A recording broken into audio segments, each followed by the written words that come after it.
Bu hacının altından çıxıb bu hacının altına girən yüzlərlə şortları çıxardılar. Adam əsəbləşir, baxa bilmir. Bu mənim bu ikinci ərimdir, qanunsuz ərimdir, nikahım ərimdir. İstəsəm 8 nəfərə gedərəm, istəsəm 15 nəfərə gedərəm. Bu qancıqları üzr içirəm ifadə verir. Niyə çıxardıq səfərə? Ay çaqqallar, ay şərəfsizlər. Dayıcan, sənin oğlunun və oğlunun timsalında bütün şəhidlərin yatdığı torpağa qurban olun.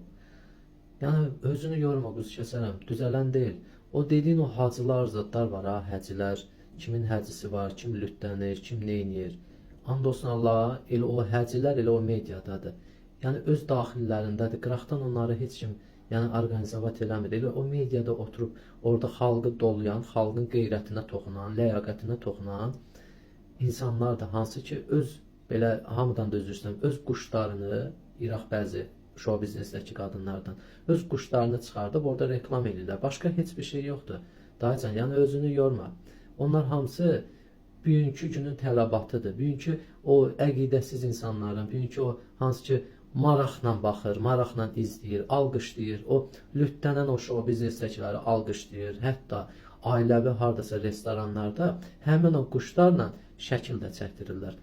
Yəni belə şeylərə görə dayıcan özünü yorma. Qoy oğlun rəhmətin, yəni ruhu şad olsun. Yəni sakitcənəm başımızı sallıq. Düzələn deyil, vallahi düzələn deyil. Nə qədər ki bu ölkədə oğraşlıya, üzr istəyirəm, meyl, fahişəliyə meyl var, meyl salanlar var. Belə də olacaq. Yəni biz uçuruma gedirik sadəcə. Bu əxlaqsızlıqla, bu media ilə, bu show bizneslərlə biz sadəcə uçuruma gedirik.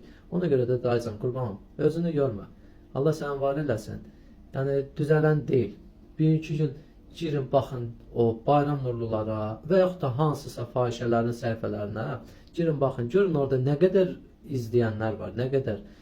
Yəni belə şeyə tələbat, bugünkü gün tələbatı təmin edirlər onlar. Başqa heç nə.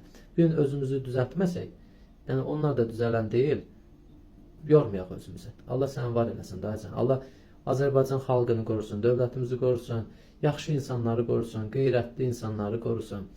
Dayıya və bizi kimlərinə təsir edən nədir? Çünki biz yaxşı sənətkarlarla böyüdük, yaxşı əxlaqlı aparıcılarla böyüdük.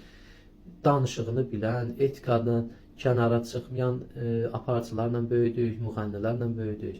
Ona görə də bizə təsir edir. Yeni nəsil Allah qorusun, yeni nəsil bilmir belə şeylər. Yəni ona görə də əziz valideynlər, uşaqlarınıza keçmişi göstərin, keçmiş müğənnilərimizi göstərin, keçmiş aktyorlarımızı, köhnə kinolarımızı qoyun baxsınlar. Görsünlər nə cür aktyorlarımız olub, nə cür kişilərimiz, qadınlarımız olub. Yəni keçmişdə olan o əxlaqlı, abırlı qadınlarımızı göstərin. Qoy onlar da görsün ki, yəni biz belə bu xalq olmamışıq da, bizim keçmişimiz olub, bizim yaxşı keçmişimiz olub, əxlaqlı efirlərimiz olub, yaxşı diktorlarımız olub, aparıcılarımız olub, xalqın qeyrəti ilə oynayan aparıcılarımız yox, xalqın qeyrətini qoruyan aparıcılarımız olub. Ona görə də yəni özümüzü yoruruq. Buna bir dəfəlik son deyilməyi mən inanmıram ki, bu bir dəfəlik sona çatsın. Allah xalqımızı, yaxşılarımızı qorusun. Allah dövlətimizdə xalqımıza dəyər verən, milliyimizə dəyər verən insanları qorusun. Var olun Azərbaycan xalqı.